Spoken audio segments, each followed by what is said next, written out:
तो जो लगातार मेरे वीडियो आ रहे हैं जिसमें यही मेरा उद्देश्य रहा है कि सीटेट को कैसे क्वालिफाई कर लिया जाए कि मतलब क्वालिफाई हो जाए हमारा। उसी क्रम में एक वीडियो है, अगर आपने ये पूरा देख लिया तो विश्वास मानिए ये वीडियो आपको कम से कम नहीं तो कम से कम 30 से 40 प्रश्न, कम से कम की बात कर रहा हूँ कि इस एक वीडियो से आपके हल हो जाएंगे।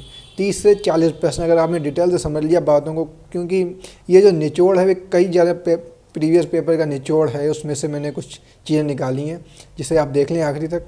और मेरी बातों को सिर्फ सुनना है, इस वीडियो को हो सके तो 2 बार देख लेना, क्योंकि इसमें मैं कोई रिटर्न तो दे नहीं रहा हूँ कि जो चीज़ें मैं बोल रहा हूँ उन चीज़ों को ध्यान से सुनना है, समझना है। बिल्कुल वो लग सकती हैं कि आपको ये चीज़ें गलत हैं, मतलब जो दैनिक जीवन में ऐसा होना संभव नहीं है, लेकिन ऐसा ही करना है।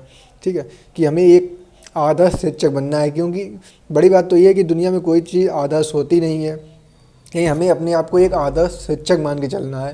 हालांकि शिक्षक बनने के बाद हम उतने आदर्श रह नहीं पाएंगे, उसका रीज़न है जो मैं अभी यहाँ पे दिखाऊंगा। तो जो चीज़ें हैं यहाँ पर कुछ चीज़ें बताऊंगे, जहाँ पे आपको ये चीज़ मिल जाए तो समझ लेना कि भाई आपका क्वेश्चन सही है। ठीक है, थोड़ा समझना, मैं जितना बोलूँगा उससे ज़्यादा एक्सप्लेन करने की कोशिश करूँगा। जैसे पहला है, बच्चे को हमेशा सही मानना है। प्रश्न आपका आए जहाँ पे, अगर जो भी प्रश्न आएगा उसमें बच्चे के बारे में कोई बात हो रही है, कुछ भी है, बच्चा कभी भी गलत नहीं हो सकता। कुछ भी हो जाए बच्चा हमेशा सही है, हमेशा, चाहे कुछ भी हो। मतलब आपने 100 बार कहा, वो आपकी बात नहीं माना, लेकिन वो गलत नहीं माना जाएगा। गलती आपकी है कि आप उसे सही से ट्रीट नहीं कर पा रहे हैं। जहाँ भी ऐसा प्रश्न आए हमेशा ये आंसर इस हिसाब से देना है कि बच्चा सही है। ठीक है, ये बात ध्यान रखना। इससे रिलेटेड 1-2 क्वेश्चन आपको 100% देखने को मिलेंगे। दूसरा है, कभी भी बच्चे को सज़ा नहीं देनी है। बच्चे को सज़ा नहीं देनी है, सज़ा नहीं देनी है, समझ रहे हो?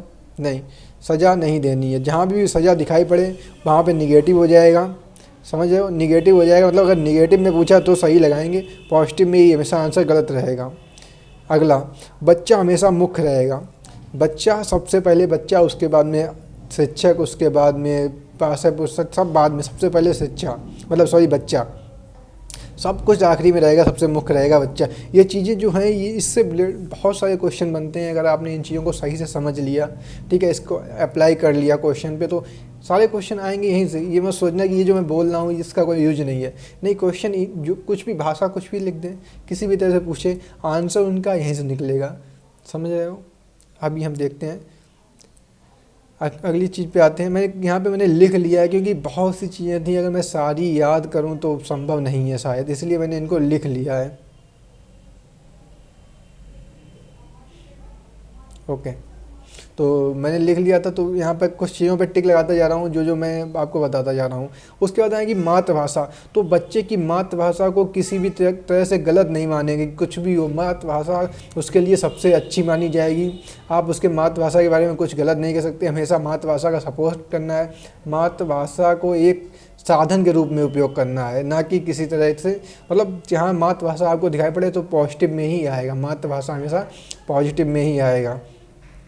उसके बाद में शिक्षा में अगर कहीं समावेशी दिखाई पड़े तो समावेशी, थोड़ा बहुत आपको पता ही हो क्या होता है। समावेशी शिक्षा वो होती है जिसमें बच्चे, विशेष प्रकार के बच्चे और सामान्य बच्चे एक साथ बैठ के शिक्षा करते हैं। विशेष प्रकार के बच्चे में कौन से आ जाएंगे, कुछ थोड़ी सी विशेष प्रकार समझ लेते हैं, जिनमें किसी प्रकार की दोष है, मतलब श्रवण शक्ति में दोष है, दृष्टि शक्ति में दोष है, या मानसिक रूप से किसी प्रकार की कमी है, या फिर किसी प्रकार से विशेष, मतलब उनके कोई अच्छी क्वालिटी है, तो वो भी विशेष में ही आएंगे। बात समझ में आ रही है? विशेष में वो आएंगे जिसमें किसी प्रकार की समस्या है, ठीक है, या कोई अच्छी क्वालिटी है, तो वो भी विशेष में आएगा। उनके साथ में सामान्य बच्चों को शिक्षा देना ही समावेशी शिक्षा कहलाता है। आप समझते हैं, इसमें थोड़ी सी ज्ञान की बातें हैं जो यहाँ से क्वेश्चन बनते हैं। देखो, अगर किसी बच्चे के अंदर कोई दोष है, मतलब अगर उसे वो चीज़ों को देख नहीं पाता है, तो उसके लिए हम निर्दयी नहीं बनेंगे। क्या, थोड़ी अजीब लग रही है, हम निर्दयी नहीं बनेंगे। मतलब अगर बोलेंगे तो हम क्या करेंगे, उससे मतलब कोई क्लास में कुछ कार्यक्रम करा रहे हैं तो उसे अलग कर देंगे, नहीं आप मतलब आपके अंदर ये समस्या, तो आप ऐसा नहीं करेंगे, ऐसा नहीं करेंगे। हम उसे भी कार्य देंगे, उसे भी हमेशा उतना ही वैल्यू देंगे जितने अन्य बच्चों को दे रहे हैं। कोई अगर उनकी परीक्षा ली जा रही है, मतलब किसी प्रकार की कुछ पूछा जाए, तो जो बच्चा विशेष गुण आ रहा, मतलब समझे, तो उसे भी भले अगर नेत्र की समस्या है तो उसे और कोई कार्य देंगे, ठीक है, लेकिन कार्य उससे भी करवाएंगे, ये हमेशा ध्यान रखना है। उसके बाद में अगर कहीं दिख रहा है क्रियाशीलता, बच्चा अगर कहीं क्रियाशीलता दिख रहा है तो वो हमेशा पॉजिटिव होगा, मतलब क्रियाशील बच्चे को हमेशा क्रियाशील रखना है, कुछ काम करने मतलब कर एक्टिव रहे, पढ़ा रहे हमेशा एक्टिव रहे, कुछ भी करना है करके सिखाएं। ठीक है, कोई बच्चा कर रहा है, खुद कर रहा है कुछ काम को, मतलब फील कर रहा है उन चीज़ों को, तो वो हमेशा सही आएगा, पॉजिटिव आएगा। करके सीखना पे हमेशा पॉजिटिव आएगा। सक्रिय, अगर बच्चा सक्रिय है तो समझ लेना पॉजिटिव की बात हो रही है, बच्चा सक्रिय है मतलब ये सही होगा आंसर। उसके बाद में आता है क्वेश्चन, एक आता है पाड़ या ढांचा से। तो पाड़ या ढांचा क्या होता है?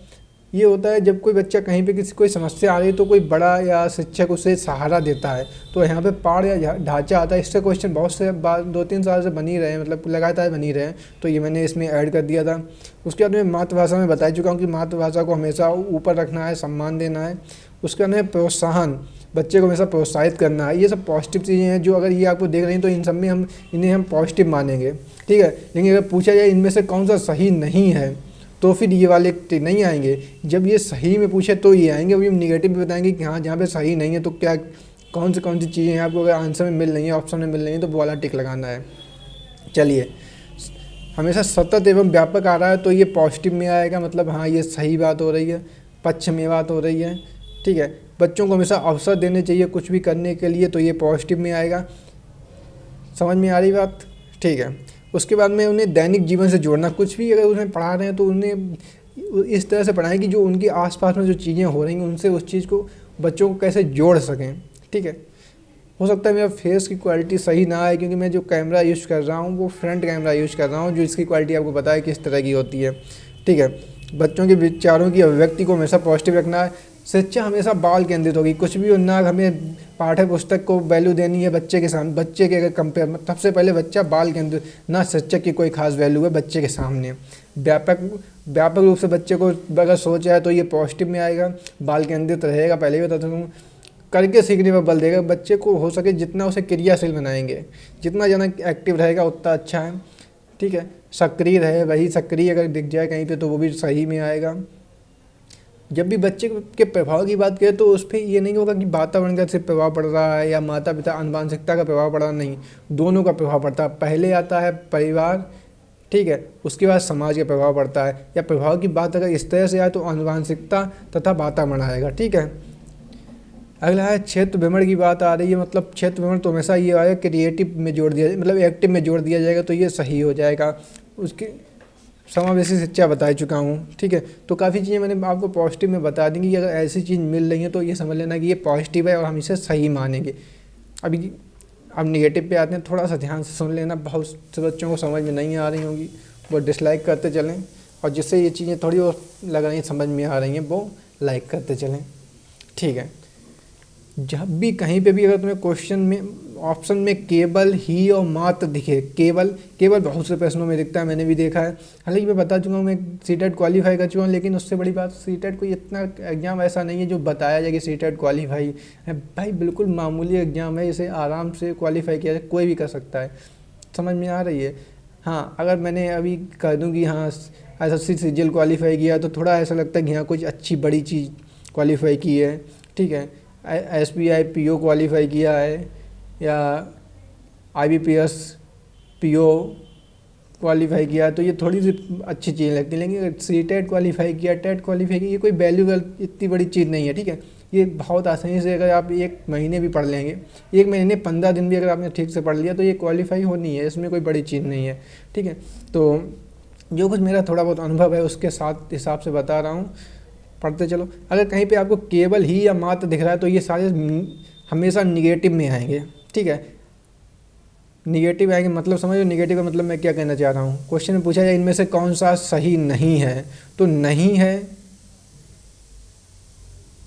है तो ये उसमें अगर केवल ही और मात्र दिख रहा है तो हमेशा इसी में टिक लगा देंगे।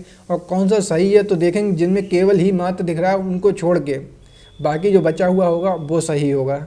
अगला बात करेंगे, बच्चों को कभी हम याद करने, मतलब उनसे ये नहीं कहेंगे तुम याद करो, कुछ भी उन्हें कंठस्थ नहीं कराएंगे, कंठस्थ कराने पर जोर बिल्कुल भी नहीं देंगे। अगर कहीं ऐसा दिख रहा है कंठस्थ कराना तो हमेशा वो निगेटिव होगा, वो गलत होगा, मतलब इनमें से कौन सा सही नहीं है तो हमेशा इसी पे टिक लगा देंगे, याद करने वाला सही नहीं होगा। ठीक है, बच्चा निष्क्रिय है मैंने पॉजिटिव में बताया था सक्रिय होगा, सक्रिय नहीं दिख रहा है। अगर पूछा जाए इनमें से कौन सा सही है तो वही सही होगा, और अगर पूछा जाए इनमें से कौन सा गलत है वहाँ पे निष्क्रिय दिख जाए तो हमेशा उसी पे टिक लगा देना है।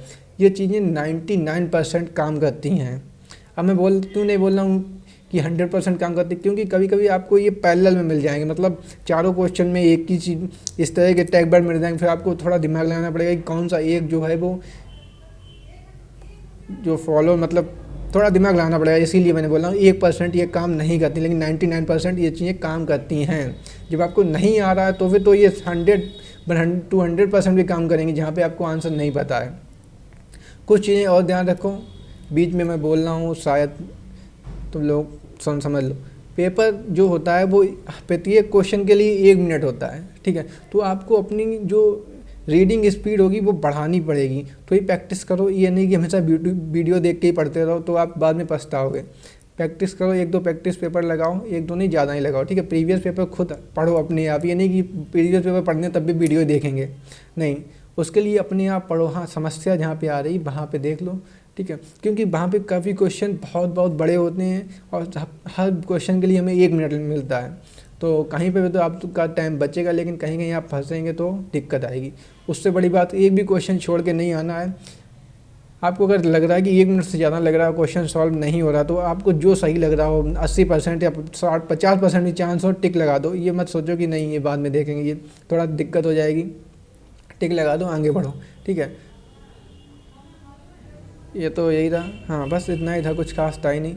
अपनी प्रैक्टिस करते हो, स्पीड थोड़ी, टाइम की फिर दिक्कत आएगी, फिर समझ लेना, फिर पछताओगे बाद में, ठीक है। तो हमने कहाँ पे याद करना हमेशा निगेटिव में आएगा, निष्क्रिय हमेशा निगेटिव में आ जाए। रोजगार के लिए सच्चा, ये क्वेश्चन हर बार आता है रोजगार वाला। एक आता है लैंगिक रूढ़िवादिता, ठीक है। एक वो क्वेश्चन आता है वो निगेटिव वाला होता है हमेशा, ठीक है। रोजगार के लिए सच्चा हमेशा जहाँ भी दिखाई पड़े वो निगेटिव होगा, मतलब रोजगार के लिए सच्चा जहाँ दिखाई पड़े इनमें से कौन सा सही है, तो फिर रोजगार के लिए सच्चा होगा वो तो कट जाएगा, और निष्क्रिय वो भी कट जाएगा, सीमित कट जाएगा। लेकिन जो जहाँ पे इन चीज़ों में से कोई नहीं होगा वो सही होगा, ठीक। कौन सा गलत है, तो रोजगार के लिए सच्चा हमेशा यही वाला ऑप्शन आपको टिक मारना है। कठोर नियम, कभी बच्चों को नियम फॉलो करने के लिए नहीं कहेंगे कि नहीं तुम नियम फॉलो करो, कोई बिल्कुल प्रेशर नहीं डालेंगे बच्चों को, बिल्कुल आज़ाद छोड़ देंगे। कुछ एक बात और है, अगर आप ये सोचेंगे कि नहीं कि हम बिल्कुल आदर्श की तरह मतलब ऐसे ही पढ़ाया जाएगा, तो भाई ये संभव नहीं है, ठीक है। ये सब हमें जिस हिसाब से ये सिखाया जा रहा है कि हमें इस एग्ज़ाम को क्वालिफाई करना है, बाकी थोड़े बहुत तो अपवाद आएगा, तो अब लोग टीचर बन जाएंगे, आप भी बनेंगे, हम भी बनेंगे, तो वहाँ पे अपवाद आएगा एक, तो वहाँ पे थोड़ा ध्यान रखना है। तो कठोर नियम का पालन कभी नहीं कराना है, उनके साथ भेदभाव तो कभी करना ही नहीं है, ठीक है। ना कभी ये कि लड़का है या लड़की है ये देख के भेदभाव करना है, ना इसलिए करना है कि ये मतलब इसमें कुछ विशिष्ट बालक है तो विशिष्ट बालक के साथ में अलग व्यवहार किया जाए, सामान्य बालक के साथ अलग व्यवहार किया जाए, ऐसा कभी नहीं करेंगे। उनकी तुलना नहीं करेंगे कभी भी बच्चों की आपस में तुलना नहीं करेंगे। जहाँ पे तुलना दिखाई पड़े वो निगेटिव होगा, उस पर गलत होगा, वो ऑप्शन हमेशा गलत होगा, ठीक है। दंड या सज़ा, कभी भी बच्चों को सज़ा नहीं देनी। मैंने कहा बच्चे को हमेशा सही मानना है, कभी भी उसे गलत नहीं मानना, उसे कभी सज़ा नहीं देनी है, ये बात ध्यान रखना। कहीं भी दंड या सज़ा दिखाई पड़ जाए हमेशा वो ऑप्शन गलत होगा। अनदेखा नहीं करेंगे, किसी काम के लिए लैंगिक तुलना नहीं करेंगे, मैंने बोल ही दिया है पहले ही। पाठ्य पुस्तक जहाँ पे आ जाए वो निगेटिव होगा। क्या अजीब लग रहा है ना, पाठ्य पुस्तक पे तो पूरा चल ही रहा है, लेकिन नहीं, पाठ्य पुस्तक अगर कहीं पे आ रहा है तो वो निगेटिव होगा। रटना अगर कहीं पे रटाने की बात हो रही है कि ये याद करा देंगे, कंठस्थ करा देंगे, रटा देंगे, तो हमेशा ये निगेटिव है, कभी भी बच्चों को रटाया नहीं जाएगा।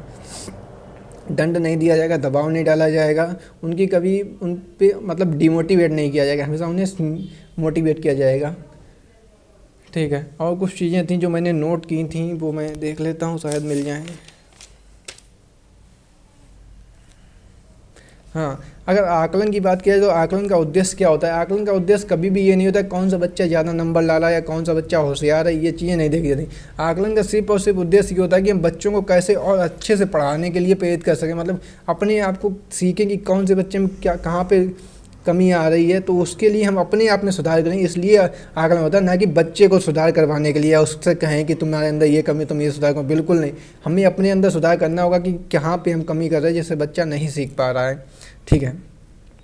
एक है हाँ लिंग पूर्वाग्रह, तो ये क्वेश्चन हमेशा आता है लिंग पक्षपात के बिना, मतलब ये है कि लैंगिक पूर्वाग्रह क्या होता है कि ये लिंग मतलब लड़के लड़कियों में भेदभाव किया जाता है, ये बिना मतलब कोई इसके पीछे वैज्ञानिक तर्क नहीं होता कि हाँ लड़का ऐसा है, कि जैसे लड़कियों को गणित में वीक होती हैं, मतलब उन्हें गणित नहीं लेनी चाहिए, ऐसा कुछ उन्हें गृह विज्ञान दिलाना चाहिए। दूसरा, लड़कियां खाना बनाने के लिए होती हैं। इस तरह के एक हमारे अंदर परंपरागत चीज़ें चली आ रही हैं, इन पे ध्यान मतलब हमेशा ध्यान रखना है कि ऐसा हमें कभी नहीं करना है। उसके बाद में मातृभाषा, हमेशा मातृभाषा को सम्मान करना है, ठीक है। और दूसरी बात, मातृभाषा जो होती है वो अर्जित की जाती है, ना कि सीखी जाती है। अर्जित करना मतलब हम आसपास के लोगों को देखते हैं, उसी हिसाब से अपने आप हमारे अंदर आ जाती है। उसके लिए हमें सीखना नहीं पड़ता है। सीखने के लिए हम विद्यालय जाते हैं, वो सेकेंड लैंग्वेज होती है, ठीक है।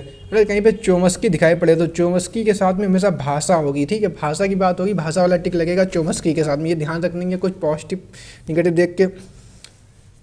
हाँ, कुछ कठिन शब्द होते हैं जो हमें पता होने चाहिए, जिसकी वजह से हम बहुत से आंसर गलत करके आते हैं, मतलब ये चीज़ क्वेश्चन समझ में ही नहीं आते।